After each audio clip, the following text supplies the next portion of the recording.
Bueno, hola a todo el mundo. En primer lugar, quisiera felicitar a las personas que organizan este primer encuentro virtual sobre TIC y enseñanza en el nivel superior y agradecerles que hayan contado conmigo, que pueda compartir con todos ustedes, todos vosotros, como decimos los españoles, mis reflexiones, mis experiencias y el saber que he ido elaborando durante estos años.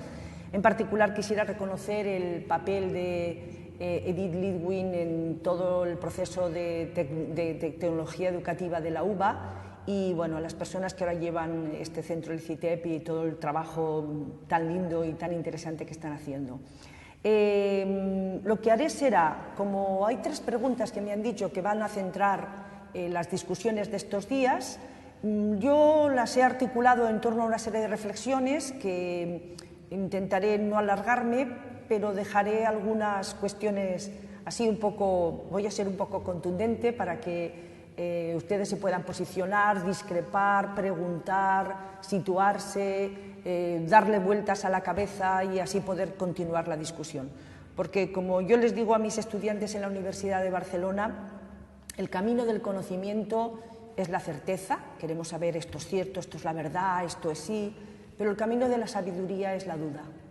Es la duda, el preguntarse, el ver si poniéndonos en otro lugar veríamos cosas diferentes, ver si las cosas que se han hecho siempre de una manera, si se hicieran de otra, no cambiarían muchísimas cosas y a lo mejor a nosotros mismos. A mí me gusta más el camino de la sabiduría, aunque sé que es muy difícil, pero bueno, cada uno elige. Estas preguntas, como saben, son ¿por qué es tan difícil esta relación entre la tecnología, sobre todo la tecnología nueva, porque la vieja está ahí y esta es la que nos impide introducir la nueva, ¿no? Porque la escuela es una tecnología de la educación, la universidad es una tecnología de la educación, es una forma de impartir la educación. Las aulas, las pizarras, todo eso son también tecnologías, pero estamos hablando de tecnologías nuevas a partir del libro de texto. Luego de los temores y desafíos de la inclusión de la tecnología en el nivel superior y del repensar la buena enseñanza. Intentaré hacer, esta es la base y las reflexiones y los argumentos que voy a ir dando son cuestiones que nos ayudan a entender estas 3 cuestiones y lo difícil que es darle respuestas. Yo tengo un pequeño montaje que utilizo con mis estudiantes, que pongo una foto en el fondo de las escuelas tal como son hoy, que podrían también ser universidades, y ver cómo a lo largo de la historia de la tecnología educativa, cada nuevo desarrollo tecnológico ha venido acompañado de un discurso sobre cómo iba a cambiar la educación. Primero fue el cine pasó y las instituciones se quedaron como estaban. Luego fue la televisión, iban a cambiar, no nos podemos imaginar cómo iban a cambiar toda la enseñanza. No pasó nada, la televisión pasó y la enseñanza seguía siendo igual. Luego vino el retroproyector, el retroproyector iba a hacer que todos se entendiesen muchísimo mejor, nada, no pasó nada, seguimos con los mismos problemas. Luego vino la computadora, la computadora iba a cambiar, iban a desaparecer los profesores, todos íbamos a ser más inteligentes, más altos, más rubios, más guapos, seguimos igual. Luego vino el multimedia, el mismo discurso. Yo tengo una serie yo voy recogiendo frases altisonantes de cómo iba a cambiar todo, pero seguimos con las mismas disposiciones organizativas, las mismas disposiciones de dispositivos de conocimiento, de evaluación, etcétera, etcétera. Finalmente, la web 2.0, íbamos a ser todos autores, otra vez inteligentes, guapos y seguimos igual. ¿Y esto por qué?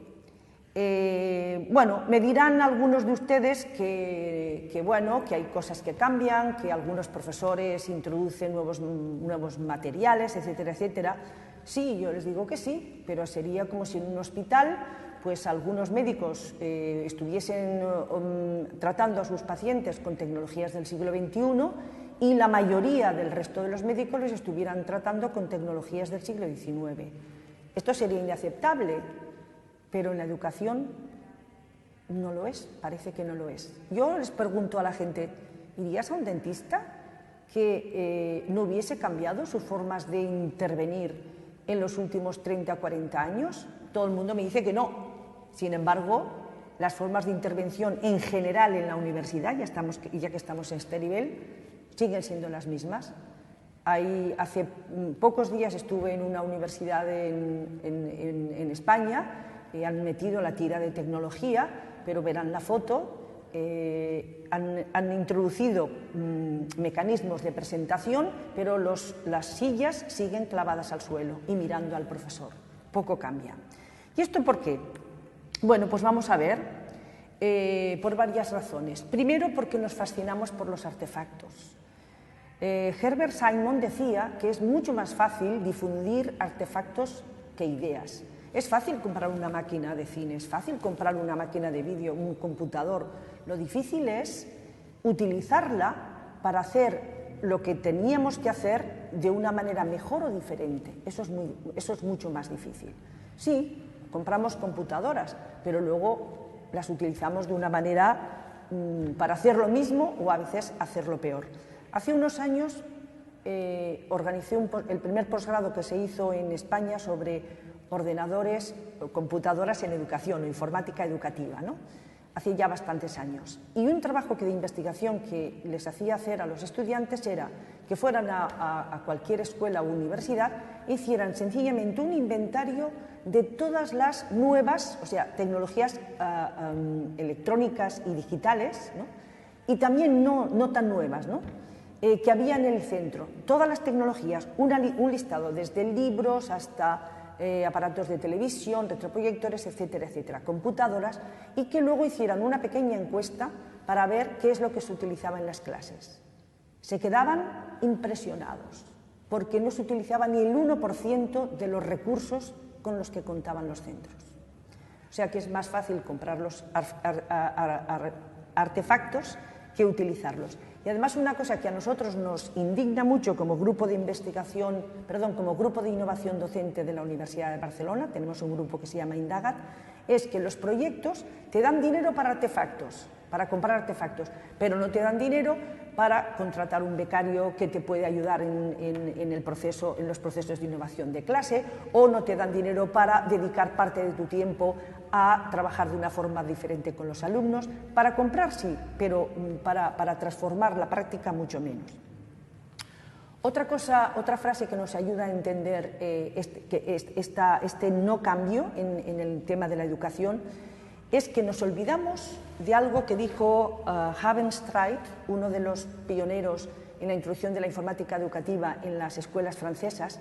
Nos olvidamos de que en el binomio informática educativa, o TIC en educación, la palabra clave es educación, no TIC.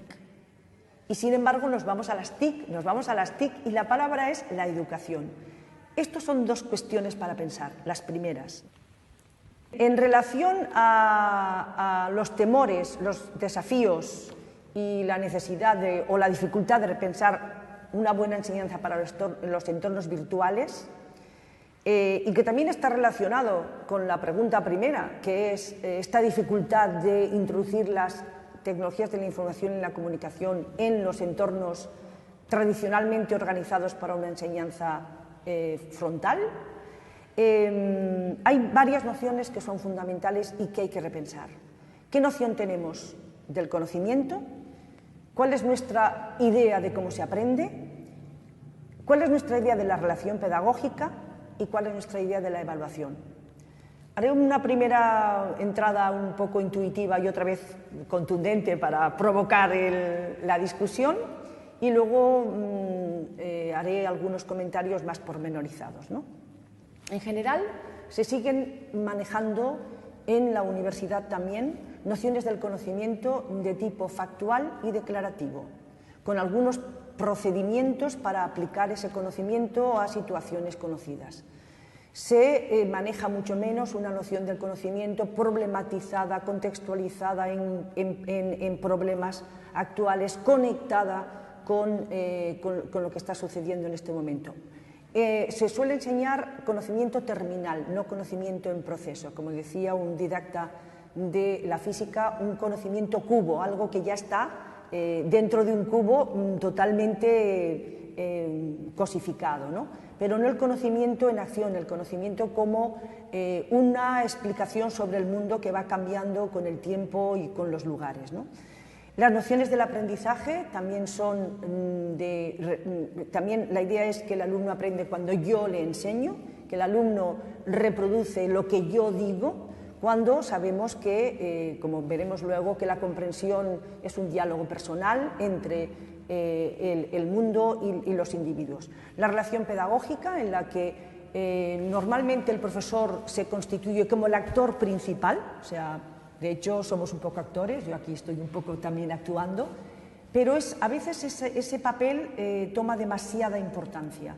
De tal manera que yo soy el actor, soy el que hago mi obra, o sea, yo soy el que aprendo continuamente porque tengo que enseñar, pero el estudiante solamente tiene que reproducir lo que yo digo.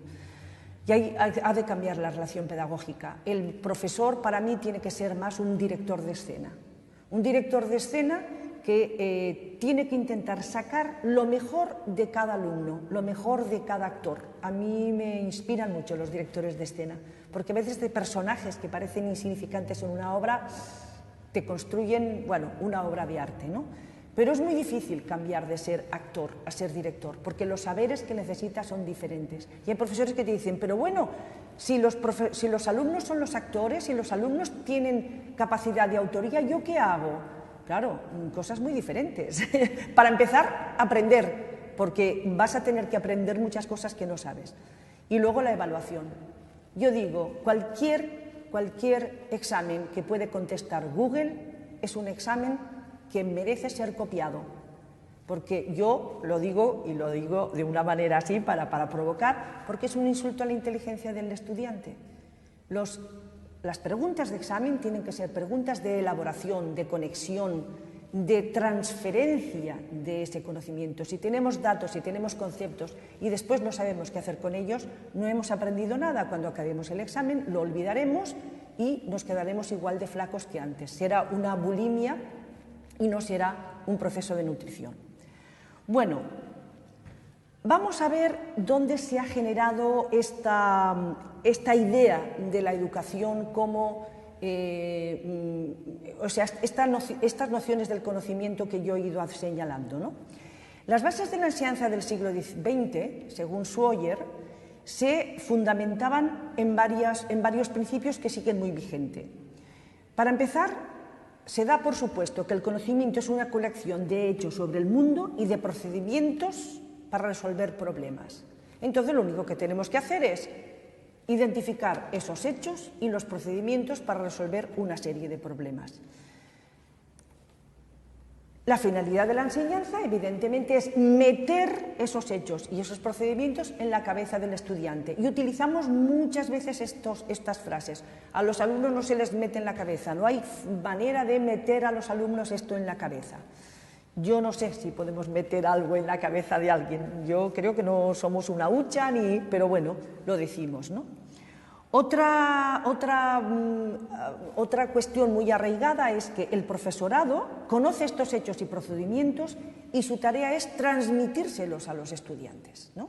Y esos hechos y conocimientos y esos hechos y procedimientos son cerrados y solo son unos, son únicos. Claro, cuando luego, por ejemplo, ante una pregunta, pues, por ejemplo, de ¿qué es el cerebro? 5 personas desde 5 áreas disciplinares te contestarían o te darían 10 aproximaciones completamente diferentes, tú dices, realmente, de cualquier disciplina hay unos hechos y unos procedimientos únicos que pueden ser transmitidos al alumnado tal cual. Yo me lo pensaría. Otra cosa que se tiene muy arraigada es que estos hechos los hechos y procedimientos más simples han de aprenderse primero para seguir con los hechos y procedimientos más complejos. Y esto está más arraigado de lo que parece. El otro día, planeando una transformación de un máster en mi universidad, había una persona que decía que teníamos que ofrecer un curso de nivelación. Y yo dije, perdona, yo no soy un albañil. Yo no sé, o sea, un albañil puede nivelar una pared, pero yo tengo que ver a ver qué es lo que saben los alumnos y si hay alguna cosa fundamental que no han contemplado en su formación para poder conectar con otras, pero nivelar ¿qué? No hay dos personas en el mundo que sepan lo mismo o de la misma manera, aunque hayan leído los mismos libros, aunque hayan pasado por los mismos procesos de enseñanza. Otra cosa que está profundamente arraigada, otra idea que está profundamente arraigada, es que la forma de determinar el éxito de la escuela o de la universidad, me da igual, escuela con voz en mayúscula, es el examen. Y el alumno, al examinar al alumnado para comprobar que ha adquirido los hechos y los procedimientos. Claro, exámenes de papel y lápiz.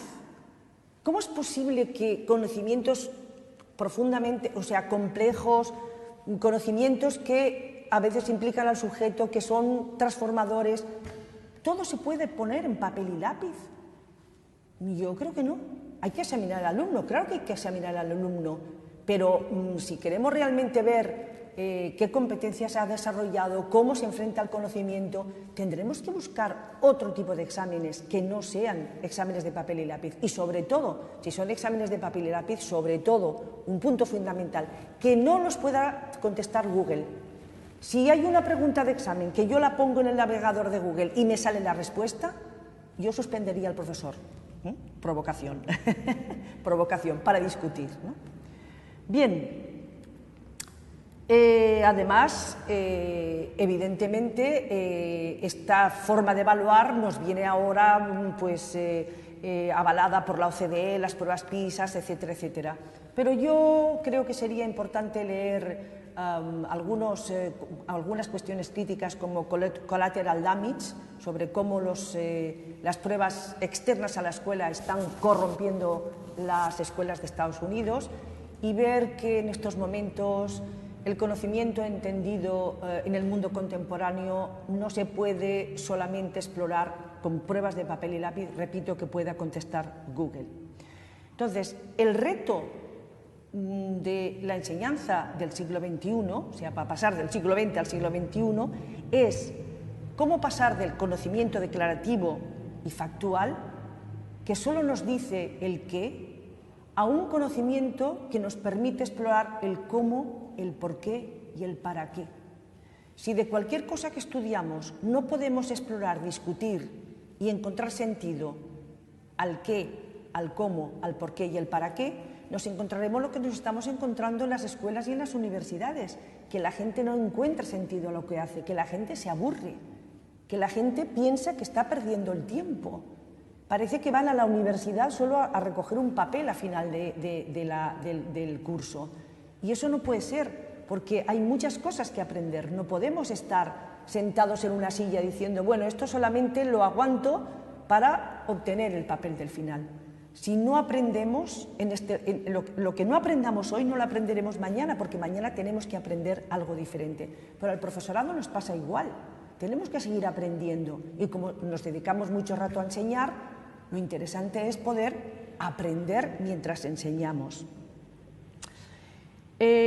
Como estas ideas continúan vigentes, los programas de estudio siguen siendo los mismos, compartimentalizados en diferentes materias y disciplinas, ahora con algunas historias transversales como las competencias. Yo no sé si aquí también es este el caso, pero en España tenemos que hacer el plan docente por competencias y por contenidos, pero en el fondo los temas siguen disgregados. A mí me gustaría que los cursos no fueran 6 o 7 materias, que fuera un problema que fuésemos recorriendo y que para resolver ese problema, para buscar información, para ir construyendo nuestro conocimiento, utilizásemos todas las tecnologías disponibles, y desde luego las digitales nos ofrecen muchísimas posibilidades.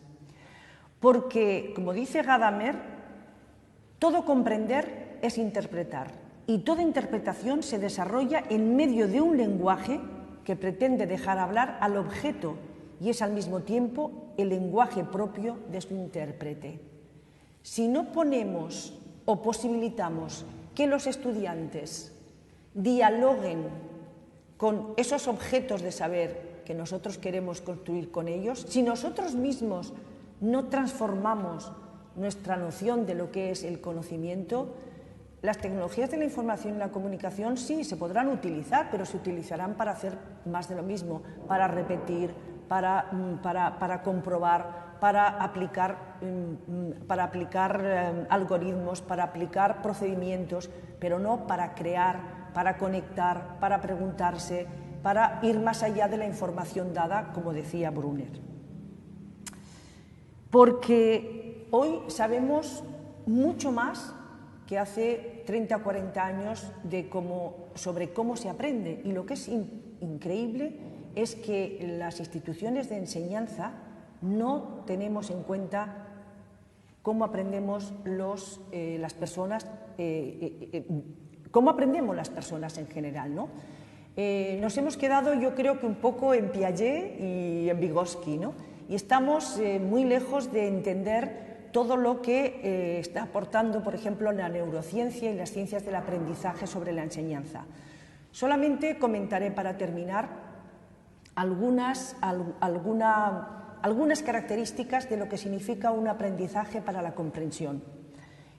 Y esto está relacionado con el repensar la buena enseñanza, porque para mí la buena enseñanza es aquella que permite a los individuos pensar, permite a los individuos construirse como sujetos, como actores y como autores y como responsables de su propio aprendizaje. No es algo externo, que es el profesor el que tiene que ir con el palo y la zanahoria, no, es la posibilidad de que el alumno se autorice a aprender. Y esto implica un desafío de las estructuras de conocimiento y las creencias actuales, pero no solo para el alumno, también para el profesor. Si el profesor no se cuestiona las estructuras de conocimiento y las creencias actuales, ni está aprendiendo él mismo, ni está posibilitando el aprendizaje del estudiante. Tiene manifestaciones psicológicas y físicas. Nosotros lo hemos comprobado en alumnos. Cuando están aterrorizados el primer día porque tienen que salir a argumentar sus construcciones, las construcciones que van haciendo sobre lo que van estudiando, están aterrorizados. El último día de clase parece que pueden, que pueden actuar en el Carnegie Mellon, ¿no? O sea, cambian físicamente. Tiene manifestaciones psicológicas y físicas. La gente que aprende, que disfruta, que se apasiona, tiene capacidad para aprender cada vez más y está físicamente incluso más contento. Requiere, y eso es importante, una estimulación del cerebro. Una estimulación del cerebro. Si en una clase los alumnos tienen el cerebro plano, por mucho que el profesor hable y sea muy brillante, los alumnos no se llevan nada. Los alumnos se tienen que apasionar, preguntarse, entrar en contradicción. Si no se estimula el cerebro, no hay aprendizaje. Habrá una repetición formal que luego se olvida. Requiere, y esto es muy importante, tiempo para la reflexión, la consolidación y la internalización. Aquí ya sé lo que me vais a decir. Es que tengo que explicar 50 temas. Muy bien, explica 50 temas. Tú te lo sabrás, pero el estudiante te contestará las 10 preguntas del examen y olvidará todo lo que le has aprendido. Hemos de ver qué es lo que podemos aprender en un determinado tiempo y qué es lo que no. Si a un ingeniero le dijéramos que tiene que hacer una carretera de aquí a no sé dónde en tantos días y con tanto dinero, nos diría, no puedo. Entonces yo como profesor tengo que decir, yo no puedo garantizar que un estudiante en este tiempo aprenda estos 50 temas. Puedo garantizar que tenga una aproximación a lo que es el sentido de este conocimiento y que resuelva una serie de situaciones, pero no 50 temas. ¿Qué más? Es muy importante, no está ligado ni a un tiempo ni a un espacio. A veces los estudiantes hacen el clic en el aprendizaje una vez han terminado el curso hace mucho tiempo, o lo hacen en un espacio diferente al de la universidad. Nosotros les insistimos mucho a los alumnos que no tienen que dejar el saber que van elaborando en la universidad, que se lo tienen que llevar, pero tienen que traer también el aprendizaje que ellos hacen fuera de la escuela, porque si no, no hay construcción. Hay una dicotomía que no tiene sentido y hay muchas veces cosas que el alumno aprende fuera le impiden aprender dentro, y lo que es terrible es que lo que aprenda dentro no le sirva para interpretar mejor lo que ve fuera. Se maximiza cuando está situado. La gran mayoría de las asignaturas que enseñamos en la universidad no tienen contexto, parece que el conocimiento ha surgido de la nada, no tienen historia, no tienen emoción, no tienen personajes.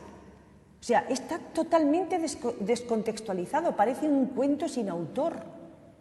Cuando entendemos de dónde surgen los problemas, cuando entendemos cómo los mismos problemas se han ido trabajando de manera diferente y cómo cualquier teoría es transitoria, aprendemos de otra manera, sobre todo aprendemos. Otra cosa muy importante es relacional y social. No es un problema de copiar, es un problema de colaborar. Y además, yo siempre digo, cualquier cosa que pueda ser copiada merece ser copiado, pero los trabajos colaborativos de investigación no se pueden copiar. Y hasta aquí.